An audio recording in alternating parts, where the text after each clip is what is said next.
Army National Guard. Students get $50,000 in student.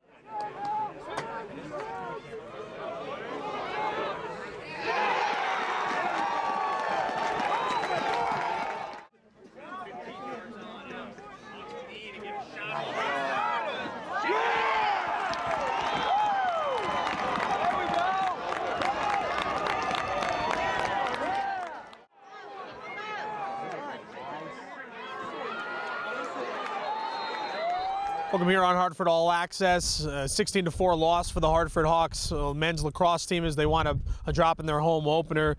Temperature really dipping on down here post game, and prior to the game we had talked about face-offs was going to be the key factor in this, but you guys only wound up losing 4 less than they did, so we were completely wrong off of that. Sure. Where do you kind of, tailor the tape? Where do you kind of put your finger as to how you guys lost this ball game? I think our guys did great facing off. Like we talked about last year, we only won 1, and I thought those guys did a real nice job. It was just those 50-50 ground balls, They weren't even necessarily the ground balls in the face-off area.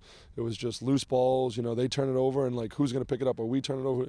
And the bulk of the time, that was a Maryland ground ball, And they're big, strong athletes, give their guys a lot of credit. They played really hard.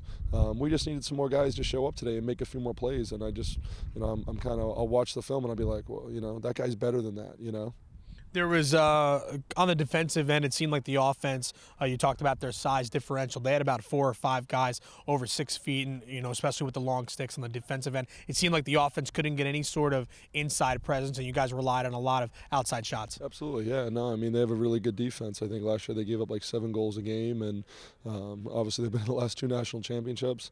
It just wasn't clicking for us today, and I think partly is because we kept shooting ourselves in the foot in the beginning, and when you don't kind of get it rolling, then you start playing tight, because it's like then you feel like everything has to be perfect. And there was still a lot of time left in the game, but when we talked to him at halftime, it's like we were just saying, it's like we got to come out, we got to just play our game. And I just felt like I watched that team and I'm like that wasn't us, and that's partly Maryland doing a great job in dictating, what we can do, but I just know we're better than that. So, we get a week and we'll get better here, and we'll start focusing on Holy Cross. Let's talk a little bit about the crowd. Over 1,700. This place was packed. You couldn't even really find a seat. Even the student body on the far side. I don't even know if they include that in the crowd. But just talk about the crowd. You talked about trying to establish the home field advantage. Obviously not the victory that you want, but still a good opportunity for Hartford lacrosse to be displayed in front of a lot of people. Yeah. No, absolutely.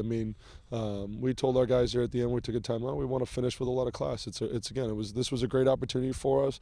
Nobody is going to predict us to win. It would have been a huge upset for us to win this game, but now our guys get a chance early in the season to see okay, this is what teams that compete for national championships. This is what top 10 programs look like. If this is what we aspire to be, it's like obviously we have some work to do. But I'd rather know that now, in the first week of February than, to, kind of keep chugging along through the season. And then we learn that late and, we don't accomplish our goals. Our goal wasn't, we want to win every game, but, we want to win a conference championship. And, this isn't an American East team, so we put these teams on our schedule for a reason. And that's to kind of get exposure to top 10 programs. And again, we'll learn from this and we'll get better. Hawks will have a week to get prepared as they'll be in action against the Crusaders of Holy Cross a week from today on the road in Worcester. Stay tuned to HartfordHawks.com for all the latest information on the lacrosse program.